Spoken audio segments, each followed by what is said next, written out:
మనిషికి నిద్ర ఎందుకు పట్టదండి?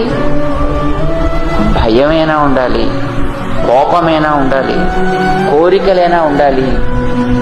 ఏదో ఒకటి లేకపోతే మనిషికి నిద్ర రాకపోవడానికి ఉండదు. మనస్సులో ఏదో ఒక తపన ఉంది, మనస్సులో ఏదో ఒక ఆరాటం ఉంది. అది అవుతుందో అవ్వదో, ఇలా అవుతుందో, ఇలా అయిపోతుందో ఏమిటో, ఇది వచ్చి మీద పడిపోతుందో ఏమిటో, అప్పులాళ్ళు వచ్చి పట్టుకుంటాడో ఏమిటో, మరొకడు వచ్చి ఇంకోటి ఏదో చేస్తాడో ఏమిటో. దానివల్ల కదా మనిషికి నిద్ర పట్టకపోవడం అనేది. లేదు ఎక్కడి నుంచి ఏదో వచ్చి తన పట్టుకు పీడించేస్తుందో ఏమిటో.